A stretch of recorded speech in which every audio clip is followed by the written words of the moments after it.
At 1:1400 station time on the third day of the Concorde's 412th General Assembly, in the Great Resonance Chamber carved into the underside of the Velith homeworld's largest moon, Dr. Ayana Sorolvec stepped onto the speaker's plate and prepared to deliver a report 10 years in the making. 800 xenobiologists waited in their listening cradles, bladed forelimbs folded, sensory ribbons extended. The chamber was lit by the soft blue glow of the resonance plates, the only sound the faint clicking of pressure translators warming up. Aina had been asked one question over and over for 10 standard years. What is the threat level of the human hand? She had refused to answer for a decade.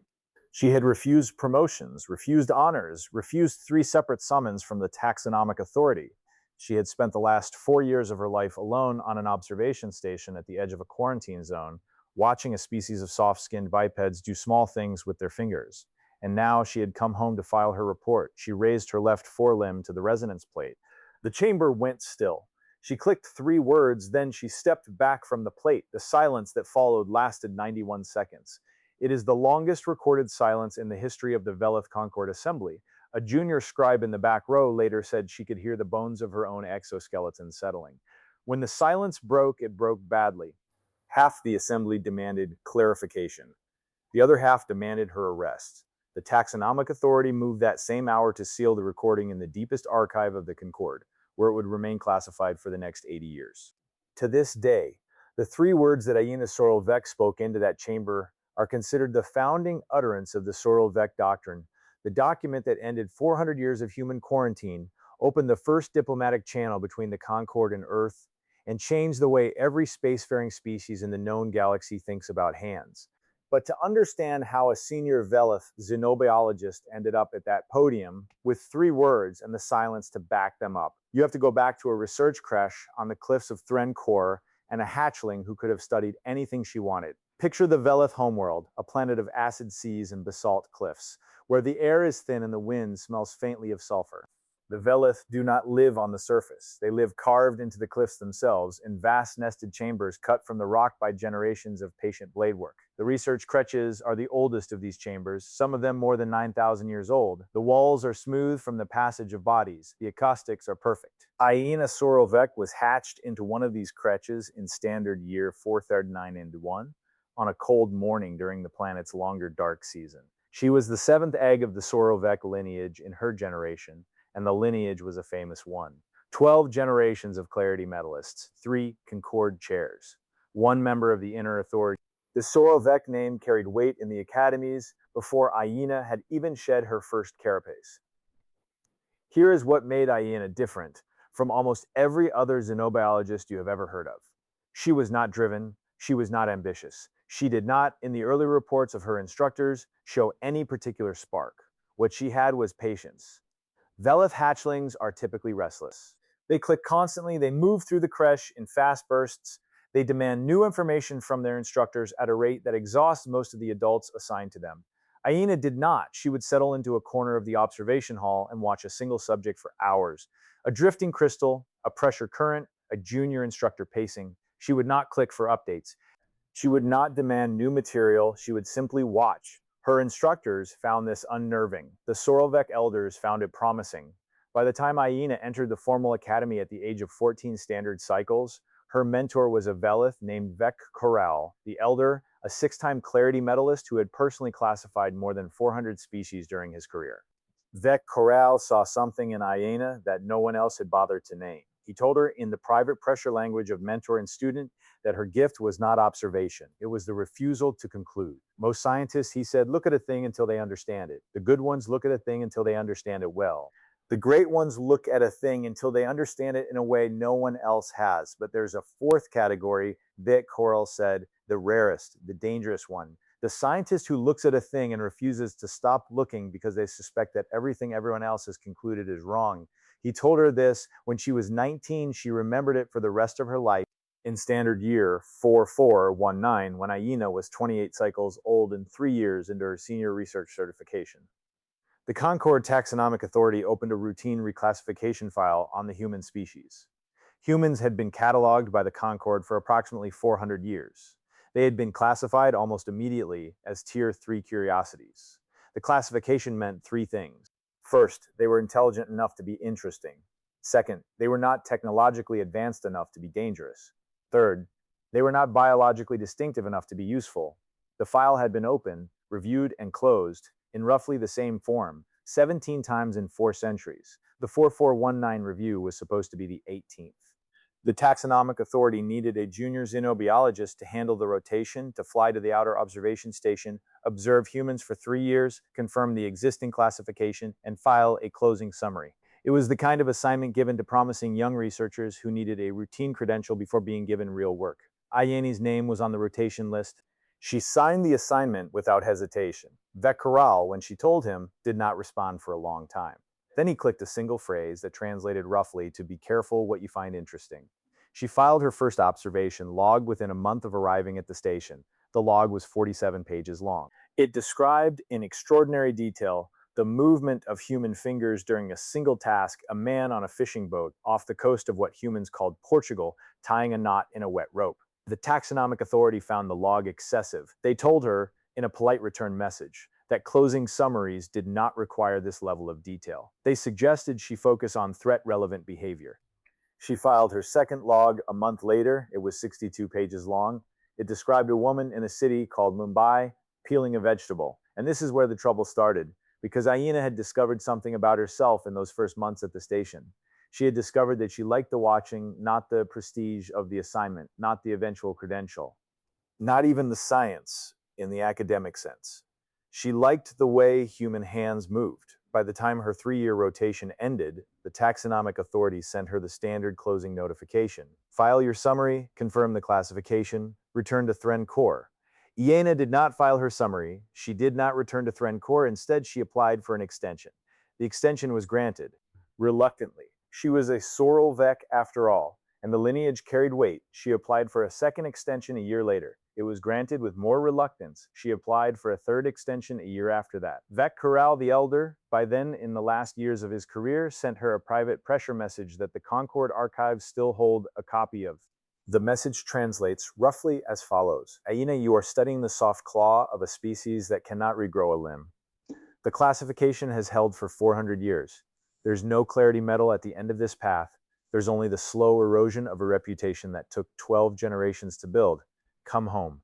Ayena did not come home. Her colleagues at the academy began to call her the patient one.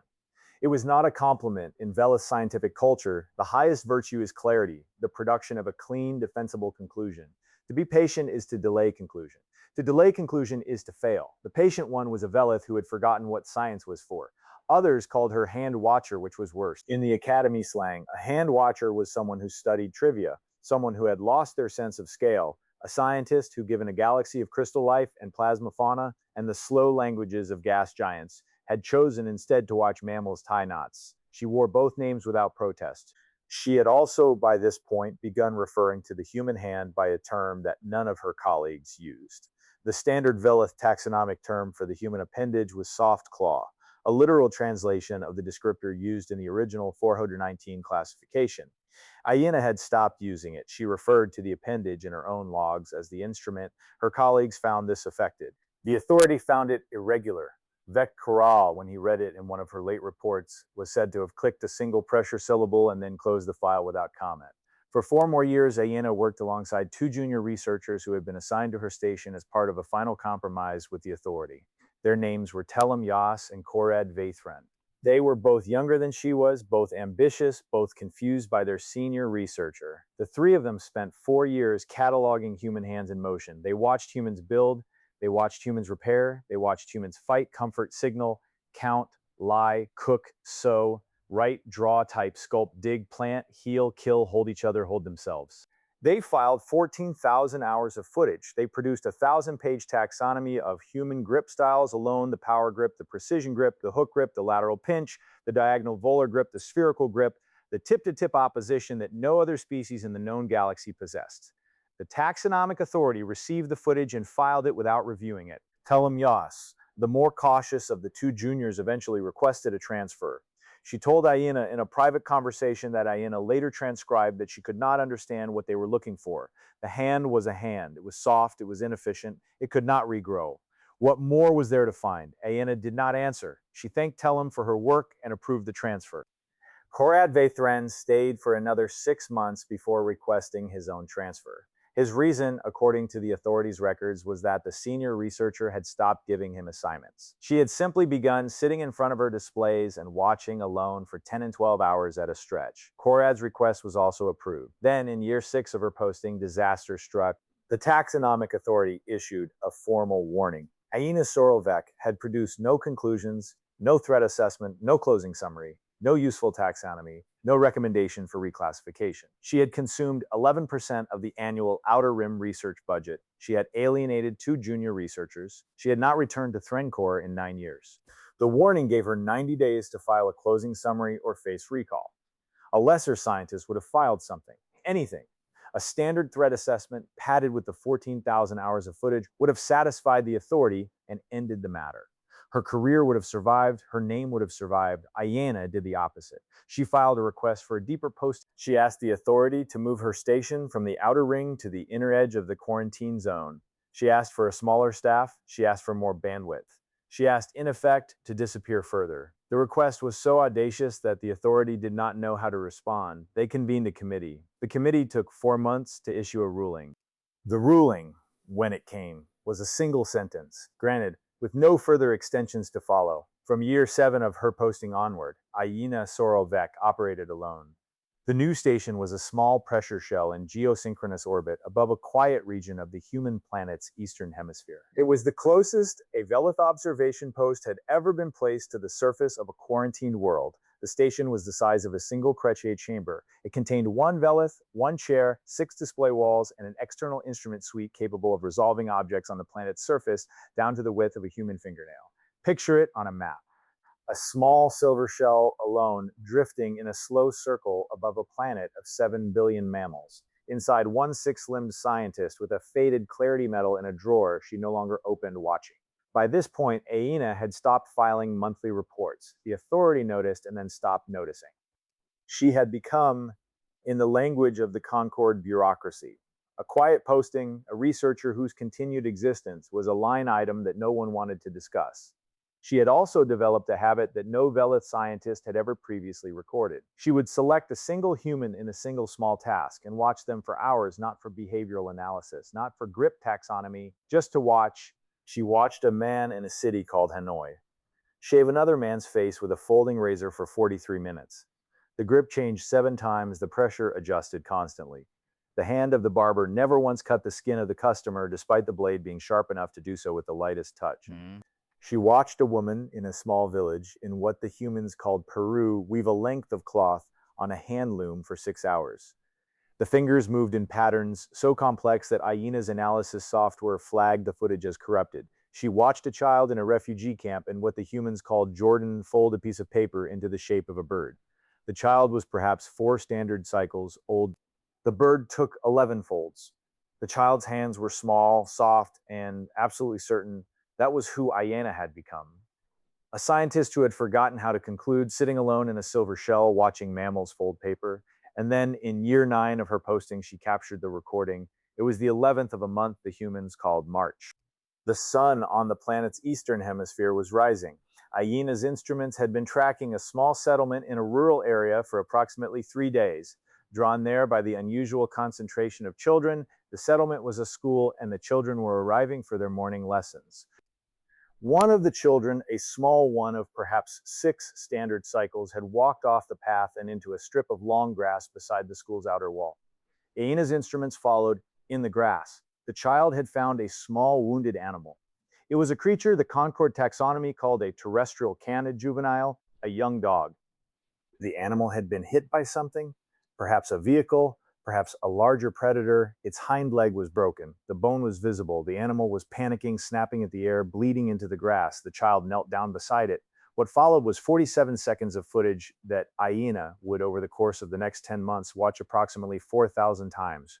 The child had no medical training. The child had no tools. The child had nothing but a strip of cloth that the child tore from the hem of their own shirt and a small pair of soft, 4-fingered, opposable thumbed hands.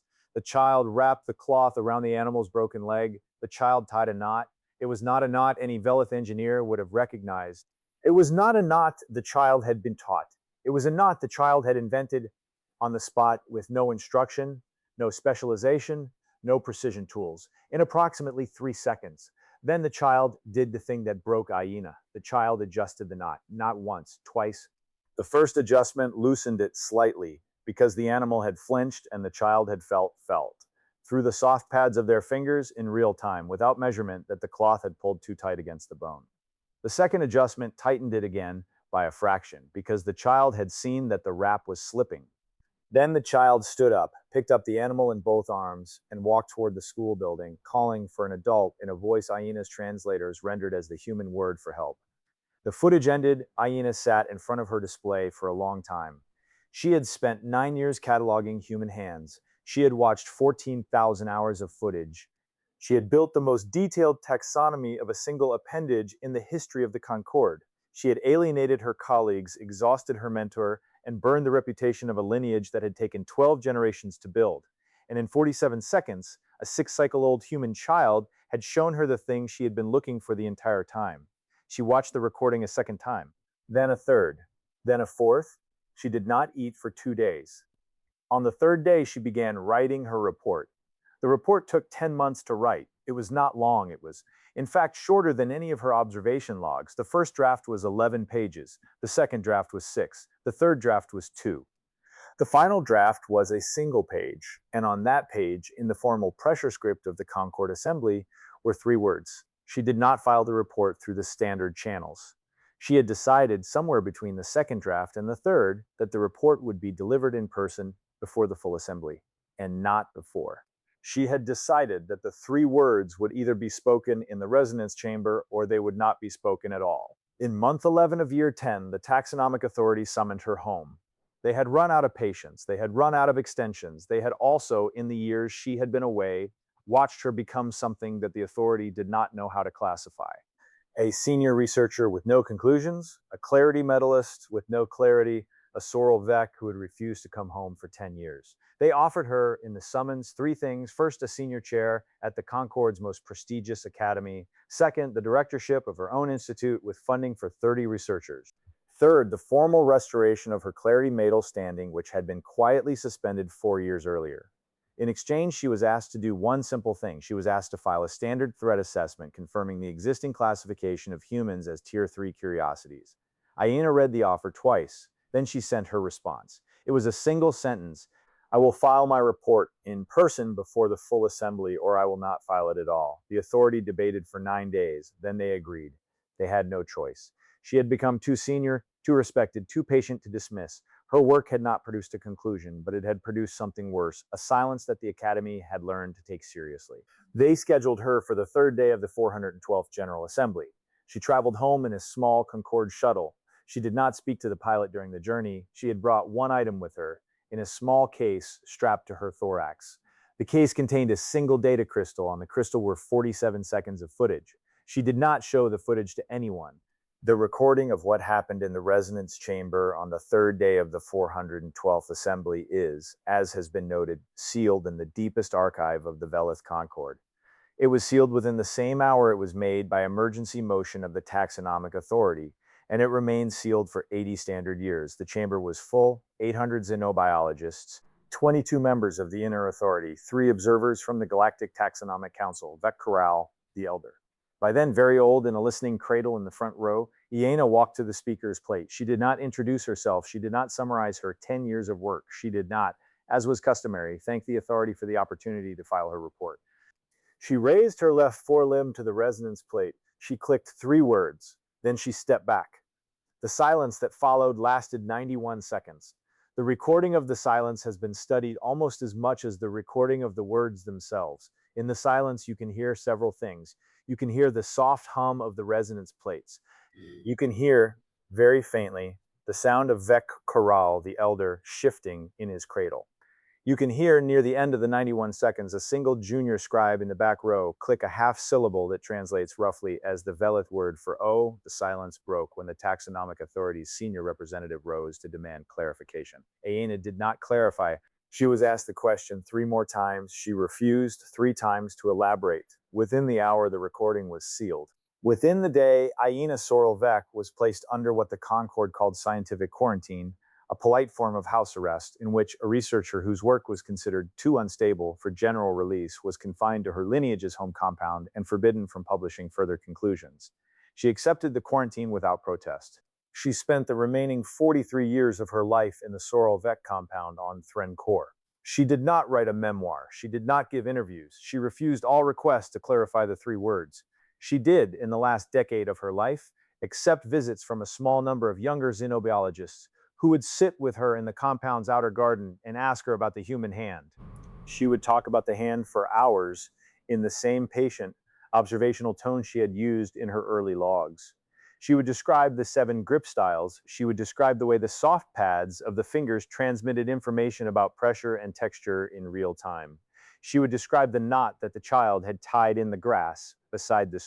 She would never, in any of these conversations, repeat the 3 words. She died in standard year 447-4 at the age of 83 cycles. The Sorelvek lineage filed a quiet obituary. The Concorde did not mark the occasion. The 3 words remained sealed for 80 years. In standard year 451, a new generation of xenobiologists petitioned the Concorde to declassify the recording. The petition was unusual. It was signed by more than 4,000 researchers across 112 academies on 17 Concorde worlds. It cited a phrase from one of Aina's late conversations with a young visitor recorded in a private journal that had been recovered from the Sorelvek compound after her death. The phrase, translated roughly, was, "The galaxy will be ready when it stops calling them soft." The petition was granted, the recording was unsealed. The 3 words were read aloud in the same resonance chamber where they had first been spoken 80 years earlier, before a new assembly of 800 xenobiologists. The silence that followed the second hearing lasted longer than the first. Within the same cycle, the Concorde voted to end the human quarantine. Within the next cycle, the first diplomatic shuttle was dispatched. Within the decade, every spacefaring academy in the known galaxy had begun to revise its taxonomy of appendage utility, a category that had been considered settled for 900 years. The Sorelvek doctrine, as it came to be called, did not say that humans were dangerous. It did not say they were powerful.